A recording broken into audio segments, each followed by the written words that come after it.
In our first teaching on Zechariah, we established that Zechariah's 8 visions that he experienced in one night form a chiasm that answers the dilemma posed by Haggai about how the uncleanness of the people will be removed, and what it meant for Zerubbabel to be restored as God's signet. Now, this dilemma is answered through Zechariah's 8 visions, which are organized in a chiasm, where the theme of the first 4 visions are repeated in reverse order in the second 4 visions. The central theme for all the visions is found in the center of the chiasm, which would be the 4th and 5th visions. Now, what do these visions reveal about God cleansing his people and putting the branch of David on the throne? I'm Dan Cathcart, and this is the Voice of the Prophets.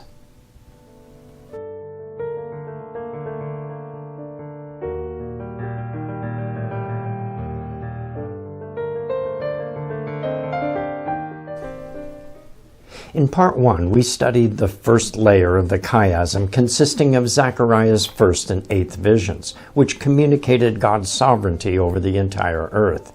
The second layer of the chiasm consists of the 2nd and 7th visions. Now, this layer establishes God as the righteous judge as he metes out punishment on the nations. In the third level, which includes the 3rd and 6th visions, God establishes the boundaries and sanctity of Jerusalem. The center of the chiasm, found in the 4th and 5th visions, sets up God's kingdom on the earth. In this lesson, we will focus on the 2nd and 3rd layers of the chiasm. Zechariah's 2nd vision is about 4 horns. Zechariah 1, verse 18 and 19. Then I raised my eyes and looked, and there were 4 horns. And I said to the angel who talked with me, "What are these?" So he answered me, "These are the horns that have scattered Judah, Israel, and Jerusalem." The number 4 shows up frequently in these visions. The number 4 represents the completeness or completion of creation. There are 4 compass directions. We exist in a 4-dimensional world consisting of 3 dimensions of space and the 4th dimension of time.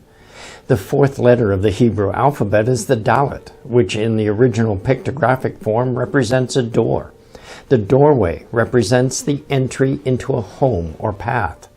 As an entry into a city, it is the traditional place where the judges sat to render judgments. God's covenant name, Jehovah, consists of 4 letters. The number 4 then represents the fullness of creation and God's sovereignty over it. The horn represents strength or power, particularly that of a nation.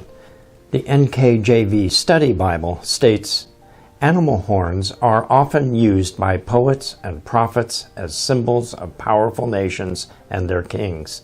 See Daniel 7, 7 and 8. In this vision, the 4 horns represent all the nations that have come against Israel and Judah and scattered them throughout the 4 corners of the world. The implication is that the nations think they have sovereignty over creation. After seeing the 4 horns, God shows Zechariah 4 craftsmen. Zechariah 1, 20 through 21. Then the Lord showed me 4 craftsmen, and I said, "What are these coming to do?" So he said, "These are the horns that scattered Judah, so that no one could lift up his head.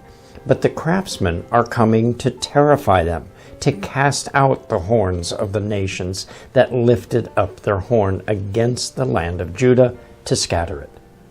Now, how do 4 craftsmen terrify and cast out the power of the nations?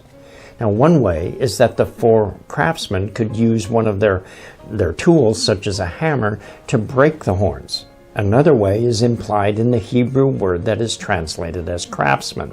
Now, this is the Hebrew word harash, number 2796 in the Strong's Concordance, meaning an artisan or fabricator of any type.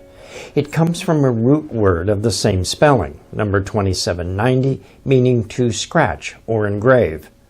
When God instructed Moses on how to build a tabernacle, he told Moses to use 2 craftsmen to make all the golden implements and the embroidery on the curtains. Exodus 38, 22 and 23. Bezalel the son of Uri, the son of Hur, of the tribe of Judah, made all that the Lord had commanded Moses. And with him was Aholiab, the son of Ahishmach, of the tribe of Dan, an engraver and designer, a weaver of blue, purple, and scarlet thread, and of fine linen. Now these craftsmen were authorized to construct the materials used in the building and furnishing the tabernacle. They are crucial in constructing God's dwelling place. So the four craftsmen of Zechariah's vision destroy the power of the nations that scatter Israel and Judah, but they also build or bring in God's dwelling place. To continue this metaphor, Yeshua was a craftsman. He came to build or bring in God's kingdom. Mark 6:3 refers to Yeshua as a carpenter. Now, the Greek word translated as carpenter is number 5045, which means artificer or producer of fabrics, a craftsman in wood. Now, yes, Yeshua was indeed a craftsman. Now, connecting this to Zechariah's first vision, in which the angel of the Lord cries for mercy on Jerusalem while the nations that scatter them were at rest, Jeremiah writes of God's wrath that is coming on these nations. Jeremiah 25:29-30. For behold, I begin to bring calamity on the city which is called by my name, and should you be utterly unpunished? You shall not be unpunished, for I will call for a sword on all the inhabitants of the earth, says the Lord of hosts. In the verses leading up to this passage, Jeremiah lists 15 kingdoms and an unspecified number of other kingdoms on the face of the world, which will be on the receiving end of God's wrath. Zechariah's vision of the four horns and the four craftsmen show us that God will overpower the nations that have scattered Israel and Judah by the power of his presence and the coming kingdom. Zechariah's third vision takes up where the second one leaves off. The nations have been judged, and then God sets up the boundaries of Jerusalem. Look at Zechariah 2:1-5. Then I raised my eyes and looked, and behold, a man with a measuring line in his hand. So I said, Where are you going? And he said to me, To measure Jerusalem, to see what is its width and what is its length. And there was the angel who talked with me, going out, and another angel was coming out to meet him, who said to him, Run, speak to this young man, saying, Jerusalem shall be inhabited as towns without walls, because of the multitude of men and livestock in it. For I, says the Lord, will be a wall of fire around her, and I will be the glory in her midst. The measuring line establishes the boundaries of Jerusalem, and then God provides the wall around the city. His fiery presence is the wall of protection. They won't need a physical wall. God prepares Jerusalem for those who have been scattered in the nations to return to the promised land. Zechariah 2:6-7. Up, up, flee from the land of the north, says the Lord. For I have spread you abroad like the four winds of heaven, says the Lord. Up, Zion, escape, you who dwell with the daughter of Babylon. The next words are as if Jehovah is having a conversation with himself. Zechariah 2:8-9. For thus says the Lord of hosts, He sent me after glory to the nations which plunder you. For he who touches you touches the apple of his eye. For surely I will shake my hand against them, and they shall become spoil for their servants. Then you will know that the Lord of hosts has sent me. He, the Lord of hosts, sent me, himself, to plunder the nations that harm Judah. The Zondervan NIV Study Bible comments that the Lord of hosts is probably speaking to the angel of the Lord who called out for mercy for Jerusalem in Zechariah's first vision. The third vision ends with an outpouring of praise because God is coming to dwell with his people. In addition, many other nations will be joined with Israel to be a part of God's kingdom. Zechariah 2:10-11. Sing and rejoice, O daughter of Zion, for behold, I am coming, and I will dwell in your midst, says the Lord. Many nations shall be joined to the Lord in that day, and they shall become my people, and I will dwell in your midst. Then you will know that the Lord of hosts has sent me to you. The place of his throne will be Jerusalem. Zechariah 2:12 and 13. And the Lord will take possession of Judah as his inheritance in the Holy Land, and will again choose Jerusalem. Be silent, all flesh, before the Lord, for he is aroused from his holy habitation. In these two visions, God destroys the nations that come against Israel, the apple of his eye, and establishes Judah as his possession, with Jerusalem as his capital. The chiastic pair of this vision of the measuring line and with Jerusalem as a capital is the sixth vision. Zechariah sees a giant scroll, the size of a billboard, which goes throughout the land. Zechariah 5:3 and 4. Then he said to me, "This is the curse that goes out over the face of the whole earth. Every thief shall be expelled according to this side of the scroll, and every perjurer shall be expelled according to that side of it. I will send out the curse, says the Lord of hosts. It will enter the house of the thief and the house of the one who swears falsely by my name. It shall remain in the midst of his house and consume it, with its timber and stones." The scroll is the Torah, whose presence brings judgment on the wicked. The thief and the perjurer are driven out from before it. Then the scroll enters their homes and consumes their homes. In order for God to dwell in Jerusalem, it must be without sin. All those who sin are driven out, and the homes in which they lived are consumed by fire, just like Aaron's sons Nadab and Abihu were consumed by the fire of God when they brought strange fire before the Lord. All trace of wickedness is removed from the land. This would include all of Israel and the nations that have joined themselves to her. The seventh vision is the chiastic pair of the second vision, in which the four craftsmen destroy the four horns. Now, like the vision of the flying scroll, it is about cleansing the land from sin. Zechariah sees a basket covered, leaving the land. Zechariah 5:5-6. Then the angel who talked with me came out and said to me, "Lift your eyes now and see what this is that goes forth." And I asked, "What is it?" And he said, "It is a basket that is going forth." He also said, "This is the resemblance throughout the earth." We need to examine two words in these verses. The first word is the word translated as basket. In the Hebrew, it is ephah, number 374, meaning a measure for grain. An ephah is about the size of 6 gallons. The basket is a basket used for measuring grain.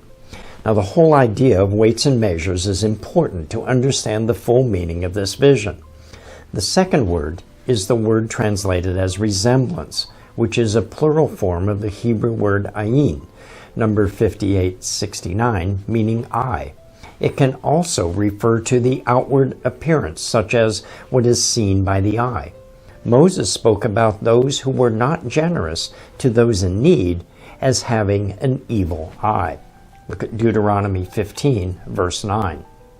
"Beware lest there be a wicked thought in your heart, saying, the 7th year, the year of release is at hand, and your eye be evil against your poor brother, and you give him nothing, and he cry out to the Lord against you, and it became sin among you."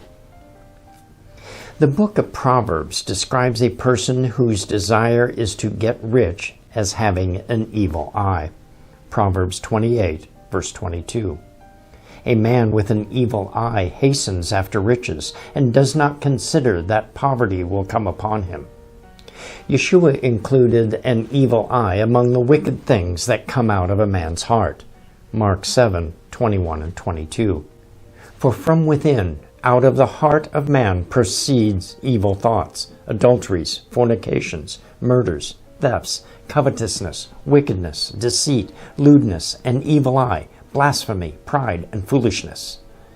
The sentence in Zechariah 6:5 could be understood as saying, this is their outward appearance with an inward eye of greed throughout the earth. The measuring basket has a lid made of lead, which is lifted to reveal a woman. Zechariah 5, 7 through 8. Here is a lead disc lifted up, and this is a woman sitting inside the basket. Then he said, "This is wickedness." And he thrust her down into the basket and threw the lead cover over its mouth. Now, once again, this refers to weights and measures. Lead is used as a counterbalance to check for the weight of an object or the filled basket of grain. God commands that just weights and measures be used. Leviticus 19, verse 36. You shall have honest scales, honest weights, an honest ephah, and an honest hin. I am the Lord your God, who brought you out of the land of Egypt. Now, within the measuring basket covered with the lead disc, there is a woman who is called wickedness. She is stuffed back in the basket, and the lid is placed over the opening, and the whole basket is carried off by two winged women. Zechariah 5, 9 through 11. Then I raised my eyes and looked, and there were two women coming with the wind in their wings, for they had wings like the wings of a stork, and they lifted up the basket between the earth and heaven. So I said to the angel who talked with me, "Where are they carrying the basket?" And he said to me, "To build a house for it in the land of Shinar. When it is ready, the basket will be set there on its base." All of the wickedness of Israel is stuffed into this measuring basket and removed from the land. It is taken to, of all places, Babylon, the land of Shinar. The fact that a house is built for it indicates that this is a permanent removal of the wickedness of Israel. This parallels with the flying scroll that pushes out the thief and perjurer followed by consuming their homes. They are permanently removed from the land and taken to Babylon. Babylon is the kingdom that Nimrod first built, and as such, it is the place where idolatry began in the earth after the flood. The wickedness is returned to its birthplace. The Zondervan NIV Study Bible comments, Babylonia, a land of idolatry, was an appropriate locale for the wickedness, but not Israel, where God chose to dwell with his people. Only after purging it of its evil would the promised land truly be the Holy Land.